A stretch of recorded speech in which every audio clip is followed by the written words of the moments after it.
Hello everyone, and welcome back to Sacred Saturdays, a weekly video series where I come in and talk about self-care tips that I perform myself. So today's video topic is on the abundance of people that I've seen on TikTok, sliding into my IG DMs, on Twitter, looking for spells. And what I wanted to do with this video is break down the intention of what spells are. And I think this kind of gets lost in the idea of what witchcraft is, because wouldn't it be nice if we could wave a magic wand and then everything magically went our way? I hate to break it to you, but unfortunately that is not what occult study or witchcraft is all about. Instead, it is about the breakdown of ego. It is about stepping into our power intentionally. It's about surrender. It's about really hard stuff. And it's not that fun all the time. So in order to break down that barrier and to have the people that really want to stick this out and go through the craft in the way that it's meant to be traveled, I wanted to talk about how trauma really shapes your perspective. And when we are inside trauma, we cannot see the forest for the trees. Everything feels big. Everything feels almost as if we're the victims constantly. And that's a very fair reaction to trauma. And not everybody deals with trauma in the same way. However, in the thick of trauma that's untreated, we can have really deep desires to connect with things in order to control them. Because within trauma, we feel so out of control. So if we are gearing ourselves towards actually controlling the narrative, we can feel as though we still have a grasp or our feet on the floor and something to stand on. So understanding this is a very philosophical shift, and something that needs to be told and kind of burned into the minds of baby witches. Love spells to keep someone around who maybe hurt you, or hexes for almost the same reason, are not the reason why love spells and hexes exist. And your approach to both of those magical practices becomes absolutely so different once you've done some inner healing and some inner work.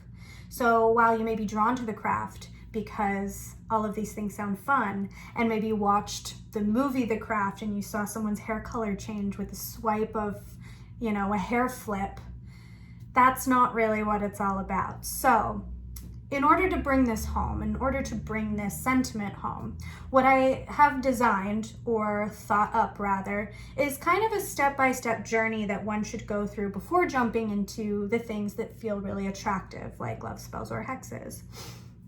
And first step is therapy.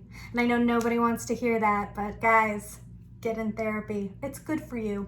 Even if you find an online counselor, because I understand, trust me, as a person that needs counseling, I understand that it is not very accessible and it might almost be ableist in order to push therapy home. However, there are resources, and in the beginning of my healing process, I took 3 trains from Jersey City all the way to Bay Ridge, Brooklyn to find a free therapist, so I know that they are out there. It just takes a lot of dedication, and witches are dedicated people. So therapy is step 1. Step 2, meditation. This is purely where the magic happens, because this is where you're unpacking traumas. Usually you'll do this with assistance with a therapist, or you can do this on your own if you are ready to face your traumas. But being able to sit in uncomfortability is a great strength, and it is not easy, but something that should be practiced greatly.